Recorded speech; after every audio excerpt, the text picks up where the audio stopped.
আসসালামু আলাইকুম এভরিওয়ান, কেমন আছেন সবাই? আশা করছি সবাই খুব ভালো আছেন এবং আমিও আল্লাহর রহমতে খুব ভালো আছি। ফারহার ছোট্ট সংসার আপনাদের সকলকে ওয়েলকাম। আজ আবারও একটি নতুন রেসিপি নিয়ে আপনাদের সামনে হাজির হয়ে গেছি। আজকে দেখাবো ছোলার ডালের হালুয়া এবং চালের আটার রুটি। খুব সহজেই চটজলদি আপনারা এটা বাড়িতে বানিয়ে নিতে পারবেন। প্রথমেই ছোলার ডালটাকে আমি অল্প ভেজে নেব। আপনারা ভাজতেও পারেন বা নাও ভাজতে পারেন। খানিকক্ষণ ভেজে নেবার পরে আমি এটাকে একটি অন্য পাত্রে ঢেলে নেব।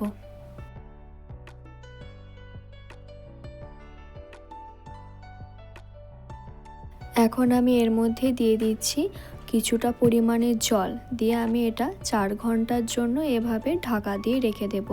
4 ঘন্টা পরে যখন এলাম, দেখুন ছোলার ডালগুলো কতটা ফেঁপে গেছে। এবারে এগুলোকে খুব ভালোভাবে ধুয়ে নেব।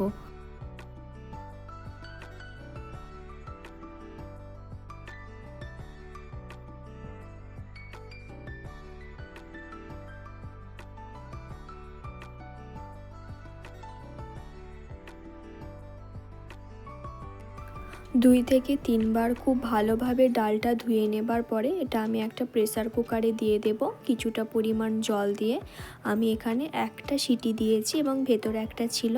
আপনাদের যদি প্রয়োজন মনে হয় আপনারা দুটো দিতে পারেন।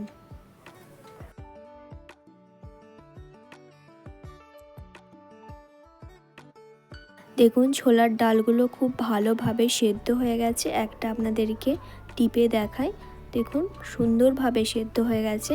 এবারে যেটুকু জল আছে সেই জলটা চলুন ঝরিয়ে নেব। এরকম একটা ছাঁকনির মাধ্যমে আমরা জলটাকে খুব ভালোভাবে ঝরিয়ে নিয়ে ঢেলে নেব একটা থালার মধ্যে। ডালটা যেহেতু আমার খুব ভালোভাবে সেদ্ধ হয়ে গেছে, তাই আমি একটা ম্যাশের সাহায্যে এভাবে ম্যাশ করে নেব। ডালটাকে আমরা মিক্সার গ্রাইন্ডারেও পেস্ট করে নিতে পারবো বা শিলনোড়াতেও বাটতে পারবো। যেহেতু ভালোভাবে সেদ্ধ হয়ে গেছে তাই আমার ম্যাশের মাধ্যমেই হয়ে গেল।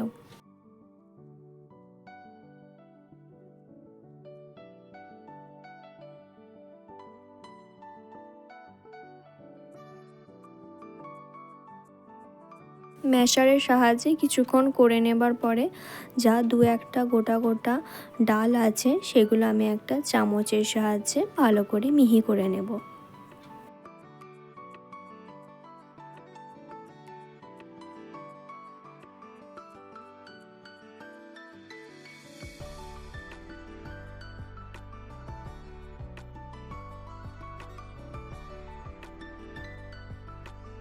এখন আমি কড়াই চাপিয়ে দিয়েছি। কড়াইয়েতে 2 চামচ মতন ঘি দিয়ে দেব।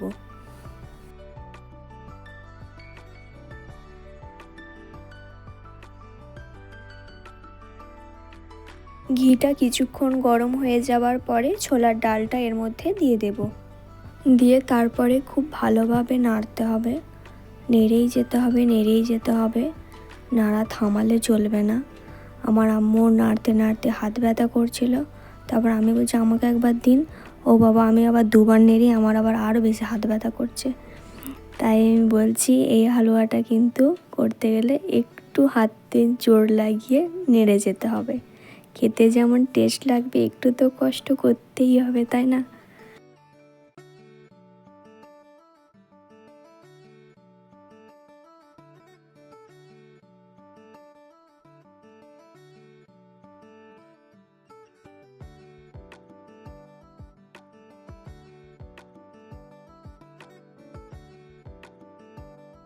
অতক্ষণ নাড়তে নাড়তে ঠিক এরকম ঝুরঝুরে টাইপের পজিশনে নিয়ে আসতে হবে। দেখুন মনেই হচ্ছে না যে ওটা এটা। কত সুন্দর ঝুরঝুরে হয়ে গেছে দেখছেন।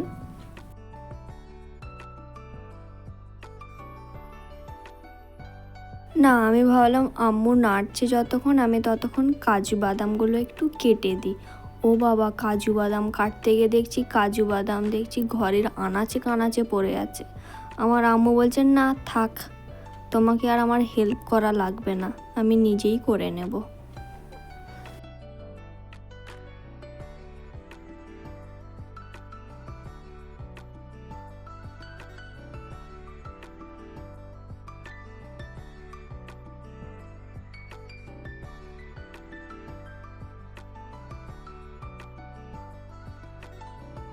এখন এলাচের মধ্যে যে ছোট ছোট কালো কালো দানাগুলো থাকে সেগুলোকে বের করে এভাবে গুঁড়ো করে নেব। এবার একটা প্লেটের মধ্যে অল্প কিছুটা ঘি নিয়ে ঘিটা গোটা প্লেটে ঠিক এইভাবে মাখিয়ে নেব।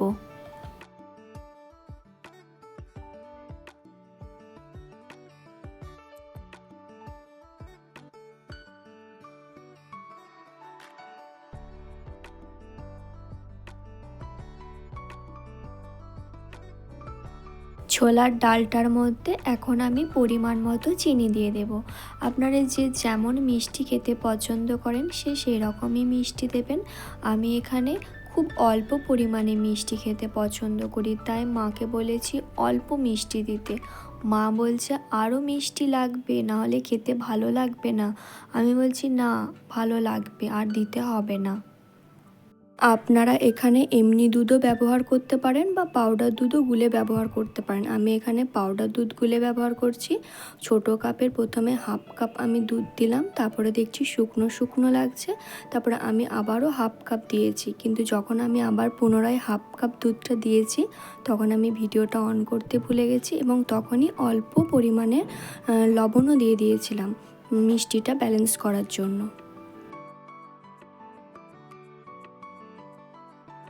এখন আমি এর মধ্যে দিয়ে দেব কাজু বাদাম কুচি।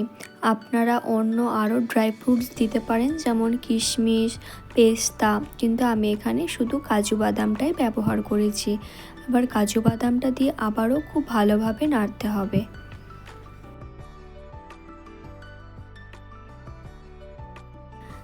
এখন আমি দিয়ে দিলাম এলাচের মধ্যে যে ছোট ছোট দানার যে গুঁড়োগুলো করেছিলাম সেটা।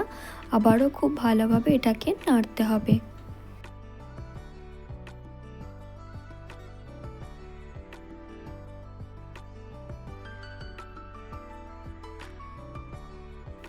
এটা এখন পুরোপুরিভাবে রেডি হয়ে গেছে, তাই ঘি মাখানো যে প্লেটটা ছিল সেই প্লেটের উপরে আমি এটাকে ঢেলে দেব। এবার গরম অবস্থাতেই হাতে করে ঠিক চিপে চিপে এভাবে সাইজ করে নিতে হবে গোল করে। দিয়ে দেব কাজু বাদাম। হ্যাঁ, এখানে এত পরিমাণের কাজু বাদাম আমি মাকে দিতে বলেছি। মা বলছে এত কাজু বাদাম দিতে নেই, ভালো লাগবে না। আমি বলছি না, তুমি তখন অল্প কাজু বাদাম দিয়েছো, এখন ভরে ভরে কাজু বাদাম দাও। তাই সব কাজু বাদামগুলো দেখুন ঢেলে দিয়েছে, বলছে নে নে, খুশি? এরপর খুশি তো? সব কাজু বাদামগুলো দিয়েছে। যদি না কাটা হয় দেখবি তোকে আমি মার দেবো। হাতের মধ্যে অল্প ঘি দিয়ে দিয়ে ঠিক এইভাবে এটাকে সুন্দরভাবে চেপে চেপে গোল করে নিতে হবে।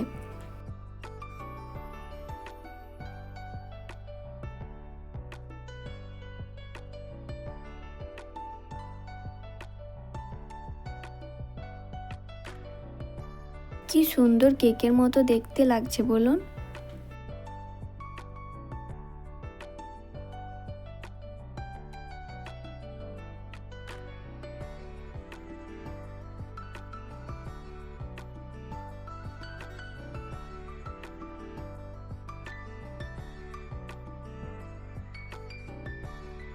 ছোলার ডালের হালুয়া রেসিপিটা কেমন লাগলো প্লিজ কমেন্ট করে জানাবেন। একটা লাইক অবশ্যই করে দেবেন। আর হ্যাঁ, শুধু ছোলার ডালের হালুয়াটা করলে হবে? ছোলার ডালের হালুয়াটা খেতে গেলে রুটি তো দরকার। চলুন এরপর রুটিটা তো বানানো যাক। এই রে, এবার আম্মু কাটতে লেগেছে। আমাকে বলছে দেখছিস তো দেখছিস তো, দেখ বেশি কাজু বাদাম দেওয়ার ফলে আমার কাটা হচ্ছে না ভালো করে। আমি তো খুব ভয়ে ছিলাম। যাই হোক, শেষমেশ কেটে উদ্ধার করেছে আমার আম্মু।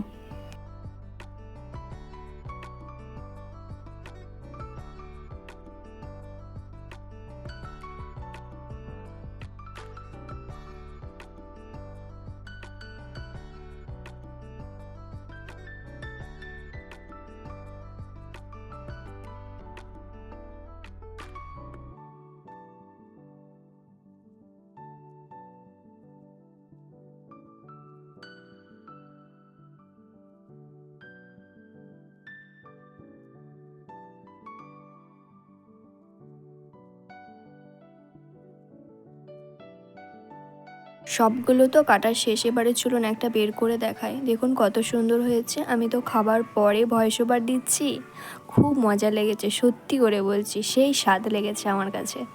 চলুন এরপর রুটিটা বানিয়ে নেওয়া যাক। এখানে আমি একটা পাত্রে এরকম ছোট কাপের 2 কাপ মতো নেব চালের আটা এবং একটা ছোট চামচে 1 চামচ গমের আটা। আপনারা গমের আটা দিতেও পারেন বা নাও দিতে পারেন। এবার একটা কড়াই বসিয়ে দিয়েছি, কড়াইটা একটু গরম হয়ে গেছে। এর মধ্যে আমি দিয়ে দেব 3 কাপ জল। যেই কাপে আমি মেপেছিলাম আটাটা, সেই কাপেই 3 কাপ জল দিয়ে দেব অল্প পরিমাণে লবণ। লবণ দেওয়ার পরে কিছুক্ষণ ঢেকে রেখে এরকম দেখবেন বাবলস টাইপের হয়ে আসবে, তখন আমি এর মধ্যে অল্প সাদা তেল দিয়ে দেব। জলটা খুব ভালোভাবে ফুটে এলে আমি এর মধ্যে আটাটাকে দিয়ে খুব ভালোভাবে আটাটাকে সেদ্ধ করে নেব।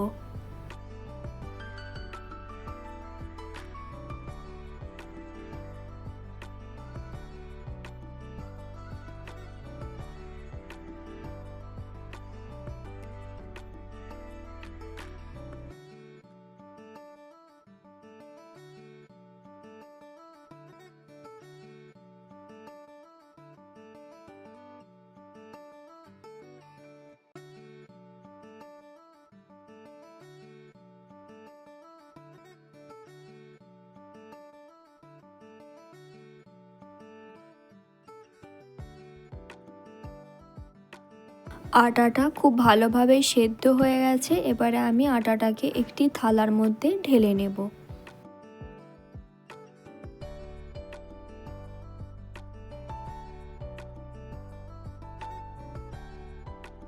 এবারে আটাটা তো হয়ে গেল সেদ্ধ, আটাটাকে এবার ভালোভাবে মালিশ দিতে হবে। যত ভালোভাবে মালিশ দেবেন তত ভালো রুটি হবে।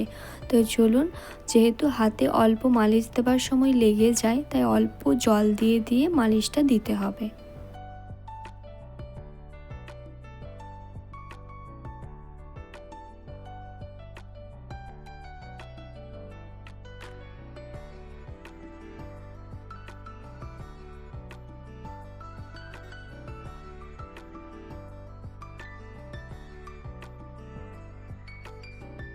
ঠিক এত বড় বড় লেচি কেটে নিতে হবে। হ্যাঁ, যেই লেচিটা কাটবেন তারপরে দেখছেন আমি বাকিটা যেটা আটাটা রাখা ছিল সেটা কিন্তু আমি একটা ভিজে রুমাল দিয়ে ঢাকা দিয়ে রেখে দিয়েছি যাতে শুকিয়ে না যায়। এবার একটু একটু আটা নিয়ে এভাবে গোল গোল করে নিতে হবে। আমরা এখানে বলি জলিস করে নিচ্ছি, আপনারা কি বলেন একটু আমাকে কমেন্ট করে জানাবেন।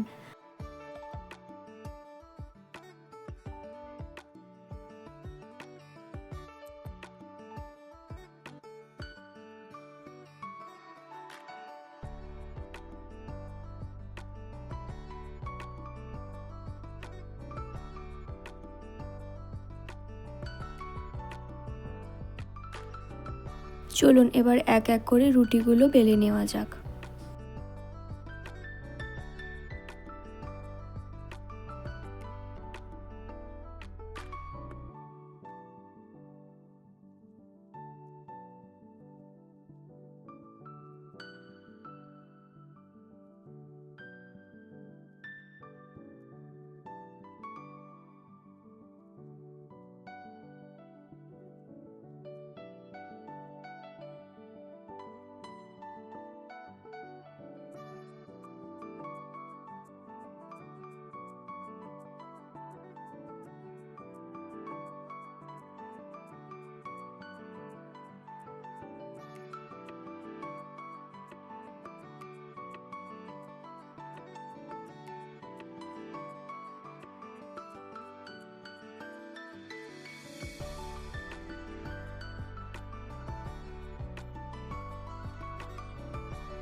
দেখুন রুটিটা কত পাতলা টাইপের করে বেলা হয়েছে, ভেতর থেকে আঙুলটাও পুরো বুঝতে পারা যাচ্ছে। সব রুটিগুলো বেলা শেষ, এবারে সেঁকার পালা। চাটু চাপিয়ে দিয়েছি, সরি ফ্রাই প্যান বলে না ওটাকে, আসলে বাড়িতে তো ওগুলোকে আমরা চাটু বলে থাকি, তাই জন্য ওটাই বেরিয়ে গেল, কিছু মনে করবেন না। দেখবেন রুটিগুলো কেমন ফুলছে, এই দেখুন গোলু মোলু হয়ে ফুলছে একবারে।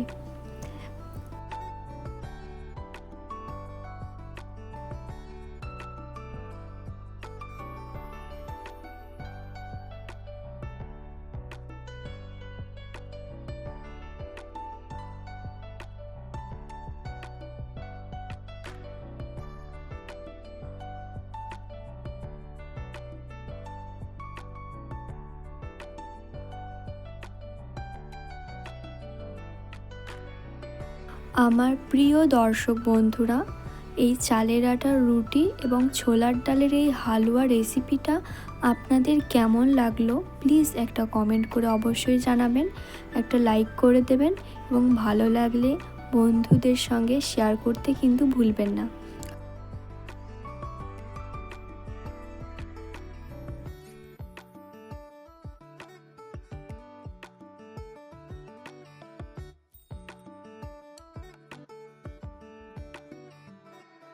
আর হ্যাঁ, আপনারা কেন আমার চ্যানেলটা সাবস্ক্রাইব করেন না? এরকম নতুন নতুন ভালো ভালো ভিডিও পেতে তো আমার চ্যানেলটা সাবস্ক্রাইব করতে হবে। আর শুধু সাবস্ক্রাইব করলে তো চলবে না, পাশে থাকা বেল আইকনটাও ক্লিক করতে হবে, যাতে আমি যখনই নতুন নতুন কোনো ভিডিও আপলোড করি না কেন আপনাদের কাছে তো নোটিফিকেশান চলে যাবে, তাই না? তাই সবাই অনেক ভালো থাকবেন, সুস্থ থাকবেন, নিজেদের খেয়াল রাখবেন। আবার দেখা হবে আপনাদের সঙ্গে পরের রেসিপি নিয়ে। Thank you.